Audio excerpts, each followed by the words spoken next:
बच्चों, मैं प्रीता कुमारी झा इस पहचान क्लास में आज एक नए सत्र के साथ नए सत्र यानी आज से मैंने 11 और 12 जो सीबीएसई बोर्ड में आपका दिगंत नाम से आता है उसकी चर्चा करूंगी।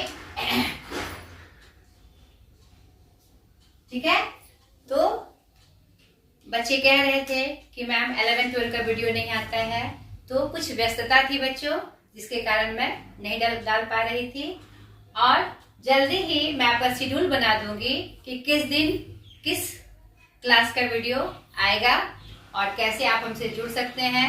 ये सारी बातें मैं आपको कुछ दिन बाद बता दूंगी। ठीक है, तो पहले आज इस सत्र में मैं दिगंत भाग 1 क्लास 11 सीबीएसई बोर्ड एनसीईआरटी जिसको बोलते हैं, एनसीईआरटी द्वारा संपादित होता है, वो काव्य खंड कबीर के पद के बारे में बताऊंगी।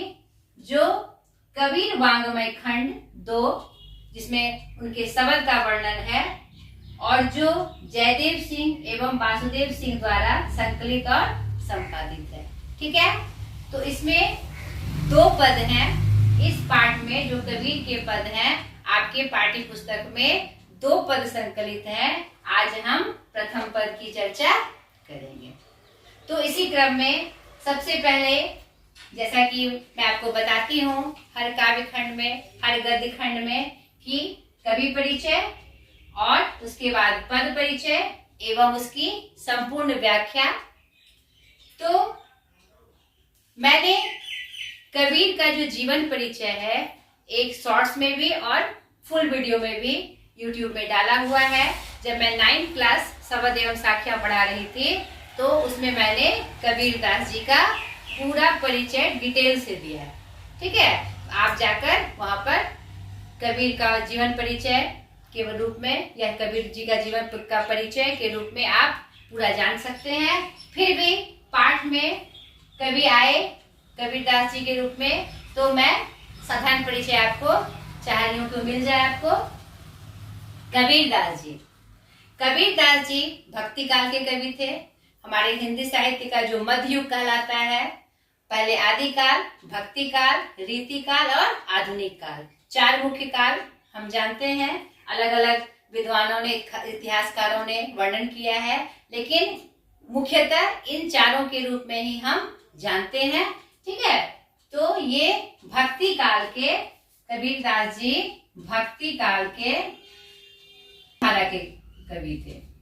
निर्गुण धाराएं प्रमुख रूप से थी, एक निर्गुण धारा, एक सगुण धारा। ये मैं बार बार आपको बता ही रही हूँ और आप जान भी रहे होंगे कि निर्गुण धारा में ऐसे कवि और लेखक आते थे जो किसी विशेष भगवान को नहीं मानते थे, निराकार रूप में भगवत भजन किया करते थे और ज्ञान और प्रेम की माध्यम से वह लेखन करते थे।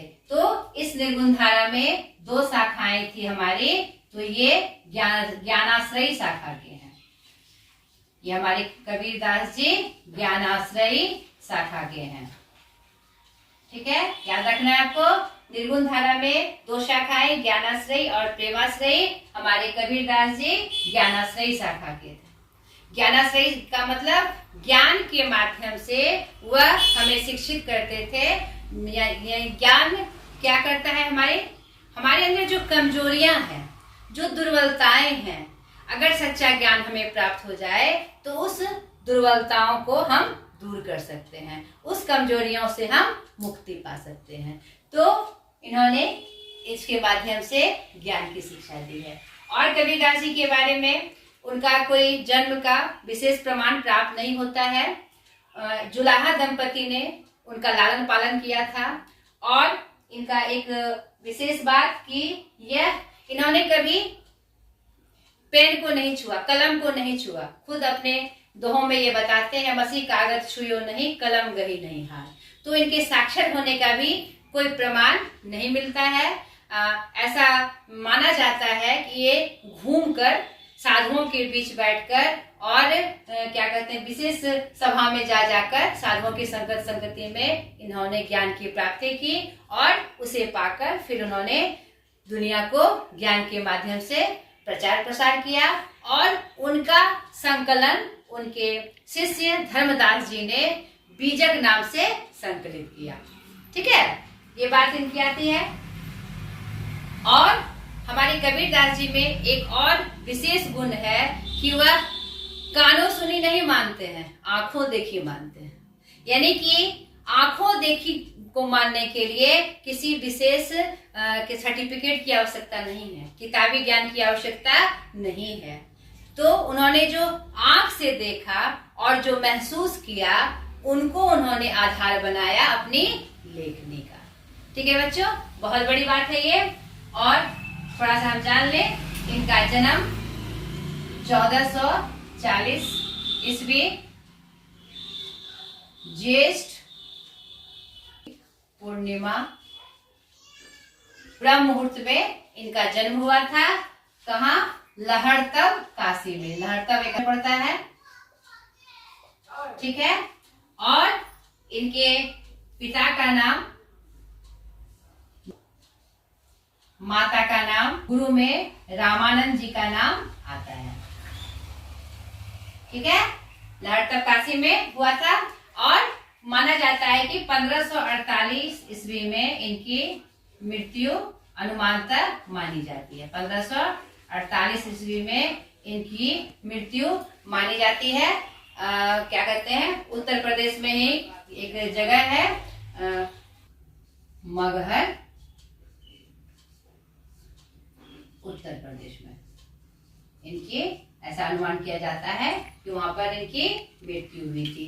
तो इनका प्रभाव मतलब साहित्य में इतना ज्यादा था कि बिना पढ़े लिखे, बिना साक्षर हुए और बिना किसी विशेष किताबी ज्ञान के इन्हें हजारी प्रसाद द्विवेदी जी ने वाणी का डिक्टेटर कहा।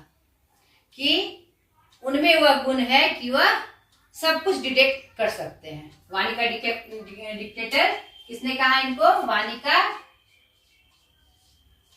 का आचार्य हजारी प्रसाद द्विवेदी जी ने।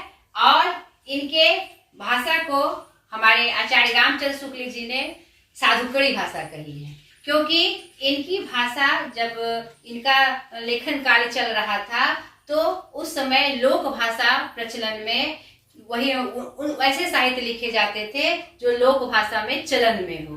तो इनका उठना बैठना साधुओं के बीच था और इसीलिए उनकी भाषा साधुकड़ी भाषा के रूप में, जैसे साधुओं की जो भाषा होती थी उस रूप में इन्होंने लेखन किया है। ठीक है। और श्याम सुंदर दास जी ने पंचमेल खिचड़ी कहा है। श्याम सुंदर दास जी ने क्या कहा है उन्हें? पंचमेल खिचड़ी, यानी हर 5 तरह का मेल उनमें उन्होंने बताया है। ठीक है। तो ये आपके कबीरदास जी इस पाठ के जो कवि हैं उनका परिचय, साधारण परिचय मैंने आपको दिया। आप डिटेल से YouTube वीडियो में जाके और अच्छे से इनका परिचय जान सकते हैं। वैसे मैंने लगभग पूरा दे ही दिया। ठीक है। अब मैं चर्चा करूंगी पद 1 के बारे में। पद 1 जो है बच्चों, ये अद्वैतवाद के समर्थक थे। किसके समर्थक थे? थोड़ा सा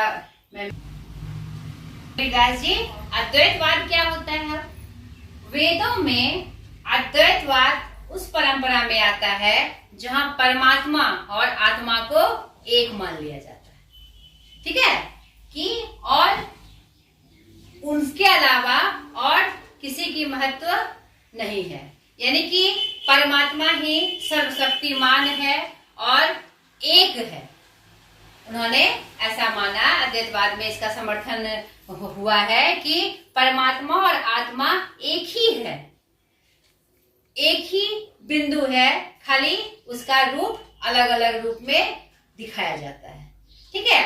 तो वो अद्वैतवाद के लगातार उन्होंने इसका समर्थन किया और अपने क्या कहते हैं रचना में भी उन्होंने इस बात को दोहराया है।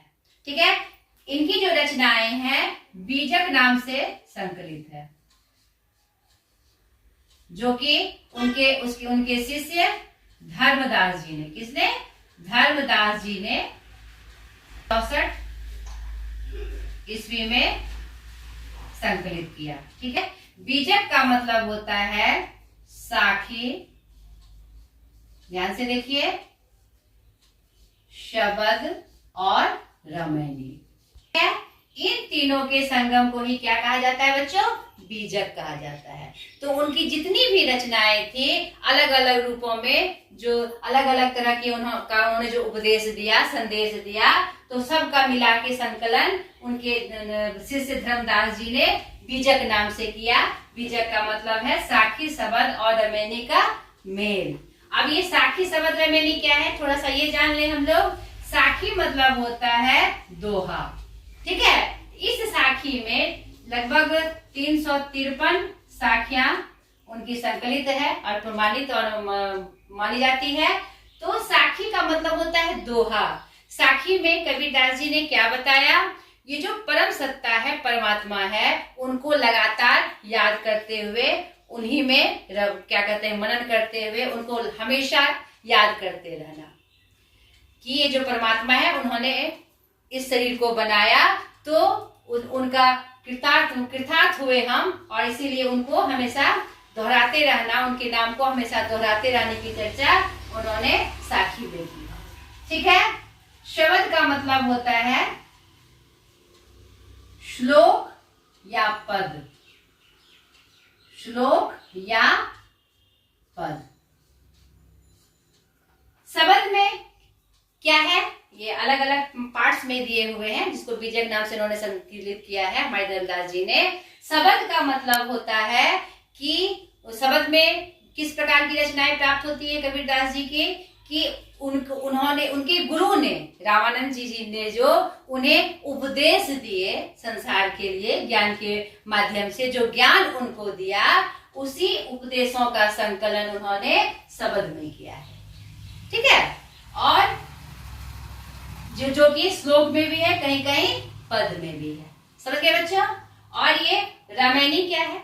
रमैनी भी दोहा और चौपाई छंद में, दोहा में लिखी हुई उनकी रचना है, जिसमें कि उन्होंने प्रकृति यानी जो सृष्टि है उसके बारे में वर्णन किया है और उसी में रमन करने की बात कही है, इसीलिए इसको क्या कहा गया? रमैनी कहा गया। यह जो प्रकृति है, जो सृष्टि है, सारा ज्ञान हमें उसी से प्राप्त होता है। अगर ये सृष्टि न रही तो मनुष्य का जीवन संभव नहीं है। तो उसी सृष्टि का जो महत्व है और उसमें हमेशा रमन कर कर कुछ ना कुछ सीखने की, कुछ ना कुछ ज्ञान लेने की तरफ उन्होंने संकेत किया है। ठीक है, आप समझ गए बीजक क्या है, साखी, शबद और रमैनी क्या है। ठीक है, तो ये जो पद आए हैं हमारे कबीर के पद, मैंने आपको पहले ही बताया कि कबीर वाङ्मय खंड शबद से लिया गया है, यानी कि इसमें किसकी बात कही गई है? जो उन्होंने गुरु से सीखा, गुरु से जो उनको ज्ञान मिला, जो उपदेश मिला, उनको उसी उपदेश को दोहराकर उन्होंने संसार को ज्ञान दिया है। और क्या उसमें है, उसमें तथ्य क्या है, अभी दोहा के माध्यम से हम जानेंगे। ठीक है बच्चों, ये आपकी पुस्तक, मैंने इसमें कवर लगा दी है, ये आरोह भाग 1। ठीक है, इसमें हम पद की तरफ चलते हैं। कबीर के पद काव्य खंड में हमारा 2 पद हमारे पाठ पुस्तक में संकलित है। तो आज मैं इस पाठ 1 की चर्चा आपसे करूंगी। हर पंक्ति का मैं अर्थ आपको बताऊंगी। और इसमें मैंने अभी बताया ना कि वे अद्वैतवाद के समर्थक थे, तो इस पंक्ति में उसी अद्वैतवाद की चर्चा हुई है कि परमात्मा एक है, परमात्मा और आत्मा अलग नहीं है, भले ही उसे अलग अलग रूपों में दर्शाया गया है। ठीक है, तो उस महान सत्ता के बारे में उन्होंने यहाँ पर दिया है कि परमात्मा क्या है, कण कण में दिखते हैं और उन्हें ज्योति के रूप में उन्होंने स्वीकार किया है। ठीक है, देखिए पंक्ति के माध्यम से वो क्या बताना चाह रहे हैं। हम तो एक एक करी जाना, दोई कहे तिन्हे को दो जग, जिन नाहिन पहचाना। मैं तो परमात्मा का एक ही रूप देखता हूँ हमेशा से। और यहाँ पर उन्होंने निर्गुण जो भक्ति है उसका भी समर्थन किया है। निर्गुण भक्ति में निराकार रूप जो है, तो वो कह रहे हैं पंक्ति के माध्यम से, हमने तो परमात्मा का एक ही रूप जाना, जहां भी मैं जाता हूं तो परमात्मा का एक ही रूप देखता हूं, दूसरा रूप मैं कहीं नहीं पाता हूं और मैं पहचान ही नहीं पाता हूं। लोग कहते हैं कि दो है, अलग अलग रूप में है परमात्मा, लेकिन मैं ऐसा पहचान ही नहीं पाता हूं। ठीक है, आगे देखिए। एके पवन एक ही पानी, एके ज्योति समाना। यह जो हवा है एक ही है, पानी जो है एक ही है, और पूरे संसार में जो ज्योति के रूप में उदयमान है वह भी क्या है, एक ही है। यानी यहाँ पर इशारा कर रहे हैं कि वह परमात्मा जो है एक ही रूप में सब में समाया हुआ है। रूप अलग अलग है सृष्टि का, और हर सृष्टि के कण कण में एक ही परमात्मा समाया हुआ है। वह हवा में भी है, पानी में भी है, और ज्योति के रूप में जो प्रकाशित है यह संसार, उसमें भी एक ही रूप मुझे दिखाई पड़ रहा है, दूसरा कोई रूप दिखाई नहीं पड़ रहा। एक एक खाक गढ़े सब भाड़े, एक एक कोहड़ा साना। ये कुम्हार जो घड़े को अलग अलग रूप में मढ़ता है, यहाँ पर एक उदाहरण के स्वरूप वह बता रहे हैं कि कुम्हार अलग अलग रूप में बर्तनों को मढ़ता है, लेकिन बनने वाले किससे बनाता है, वह एक ही मिट्टी से। अलग अलग बर्तन बनाता है, वो तरह तरह के भेद के रूप में बनाता है, लेकिन जिससे बनाता है वह मिट्टी क्या है, एक है। यानी कि रूप भले अलग अलग में हो, लेकिन उसका मुख्यतः एक ही चीज है जिससे वह बना है, यानी कि परमात्मा एक है। हर बार उदाहरण देकर यह स्पष्ट कर रहे हैं। वह जैसे बाढ़ी काष्ठ ही काटे, अग्नि न काटे कोई। जिस प्रकार बढ़ई लकड़ी को काटता है ना, लकड़ी काट काट के बढ़ई अलग अलग रूपों में लकड़ी को अलग अलग रूप देता है, मेज के रूप में, टेबल के रूप में, कुर्सी के रूप में, पलंग के रूप में देता है ना। लेकिन क्या वह अग्नि को काट सकता है? नहीं काट सकता। वह अग्नि को नहीं काट सकता है, क्योंकि अग्नि एक है। ठीक है, यहाँ पर वह बढ़ई के माध्यम से काष्ठ की तुलना करते हैं और अग्नि की तुलना करते हैं कि वह सबको काट सकता है, लेकिन अग्नि को नहीं काट सकता। ठीक है, सब घटी अंतरी तू ही, व्यापक धरे स्वरूपे सोए। सब घट के अंदर यानी हर मनुष्य के अंदर, हर हृदय में एक ही जो प्रकाश पुंज है परमात्मा के रूप में विराजमान है। चाहे वह अनेक स्वरूप में धारण करके आए, लेकिन मिलाने पर वह क्या है, एक ही है। चाहे वह कितना भी रूप धर के आ जाए, नहीं, वह अलग नहीं है, वह एक ही है। उनमें इतनी शक्ति है कि इतने बड़े संसार को चलाने के लिए और हर मानव की पुकार पर वह चाहे कोई भी रूप धर ले, उनमें शक्ति है। परमात्मा है, भगवान है, वो सर्वशक्तिमान है, वह कोई भी रूप धर के आ सकते हैं अपने भक्त के पास। तो चाहे वह कोई भी रूप धर ले, लेकिन वो है एक ही। यानी परमात्मा चाहे अलग अलग रूप में हो जाए तो उसको अलग अलग नहीं मानना है, उसको एक ही मानना है। इसका वो समर्थन कर रहे हैं। ठीक है, इस पंक्ति के माध्यम से। माया देखी के जगत लुभाना, काहे रे नर गरवाना। चारों तरफ जो अलग अलग स्वरूप को देखकर लोग माया में पड़ गए हैं, मोह में पड़ गए हैं। नहीं, ये मेरा राम, ये मेरा रहीम, ये मेरे गुरु, नहीं, और ये मेरा गुरुद्वारा, मेरा ये मंदिर में भगवान रहते हैं। नहीं, मस्जिद में भगवान रहते हैं। ठीक है, चर्च में भगवान रहते हैं। यानी कि अलग अलग, हमारे अलग है, मेरे अलग है। नहीं, तो ये ऐसी माया मोह में वो फंसे हुए हैं और गर्व भी कर रहे हैं, गर्व भी दिखाते हैं। नहीं कि मेरे मंदिर के भगवान श्रेष्ठ हैं। मुस्लिम भाई क्या करते हैं, नहीं, मेरे मस्जिद के भगवान श्रेष्ठ है, ईश्वर अल्लाह श्रेष्ठ है। कोई कहता है ईश्वर श्रेष्ठ है, कोई कहता है नहीं हमारे गुरु श्रेष्ठ हैं।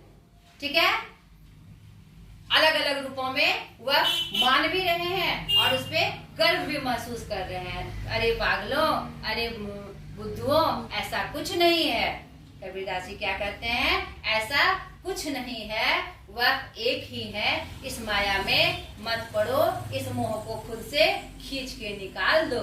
परमात्मा सर्वशक्तिमान है और एक सत्ता है उनकी, एक ही है वो। अलग अलग रूप उनका है, लेकिन अलग अलग रूप को लेकर हम लड़ते हैं, मरते हैं और गर्व करते हैं, ये गलत है। वह एक ही है, उसे एक ही मानो, चाहे किसी भी रूप में उसकी पूजा करो। भगवान ऐसा नहीं कहता है कि तुम मेरे अलग अलग रूपों में मेरी पूजा करो, चाहे रूप तुम कोई भी पूजा करो, लेकिन वो है एक ही। निर्भय भया कछु नहीं व्यापे, कहे कबीर दीवाना। अंतिम की पंक्ति में कवि अपने बारे में कबीरदास जी कहते हैं कि जो निर्भय हो गया, संसार में जिसको किसी चीज का भय ही नहीं, किसी चीज का भय नहीं मतलब ना मरने की चिंता, ना जीने की चिंता, ना किसी चीज का गम, ना किसी चीज की खुशी, ना कोई अपना ना कोई पराया, नहीं, सब बराबर, सबको सम रूप में देखना। जो ऐसा करता है वह क्या हो जाता है, हर चीज से निर्भय हो जाता है। उसे कोई डर नहीं सताता कि ये करूंगा तो ये हो जाएगा, इसके साथ जाऊंगा तो ये हो जाएगा। वह क्या हो जाता है, निर्भय हो जाता है। और निर्भय होने के बाद ही वह परमात्मा के इस रूप को पहचान सकता है कि वह एक है। और ये कबीर दीवाना हो चुका है। यह दीवाना कबीर जो है ऐसा हो चुका है, वह भगवान में रम के यह समझ चुका है कि परमात्मा एक ही है। ये जो आत्मा और परमात्मा है वो दोनों अलग नहीं है। ठीक है, आत्मा जब निकल जाती है तो क्या होता है, शरीर क्या हो जाता है, मिट्टी हो जाता है, होता है ना। तो आत्मा कहाँ चली जाती है, परमात्मा के पास, यानी वो एक है। खैर अलग अलग स्वरूप में हम उसको देखते हैं। ठीक है, तो कबीरदास जी अंत में कहते हैं ये दीवाना कबीर उसे समझ चुका है, क्योंकि वह निर्भय हो चुका है, उसे किसी का भय नहीं। और मैंने इस तथ्य को जान लिया है तो जल्दी हे जग वालों तुम भी जान जाओ। यहाँ पर ये संकेत है। ठीक है बच्चों, तो आशा करती हूँ ये पद आपको समझ में आया होगा। अगले वीडियो में इनका जो द्वितीय पद है जो कि शब्द से ही है, तो उनके बारे में मैं आपकी चर्चा करूंगी, जिसमें कि उन्होंने जो बाह्य आडंबर है और जो सगुण भक्ति में जो हम बाह्य आडंबर करते हैं, धूप दीप जलाने वाली प्रक्रिया करते हैं, उसका विरोध करते हुए दिख रहे हैं, और निर्गुण भक्ति का वो समर्थन करते हुए दिख रहे हैं। कैसे, वो विरोध नहीं कर रहे हैं। यहाँ पर जो उसका मतलब बाह्य आडंबर से क्या होगा, मन से प्रभु की पूजा करो, यहाँ वो समर्थन करते दिख रहे हैं। इनको विरोधी नहीं समझना है। ठीक है, आज तक के लिए इतना ही। बाय।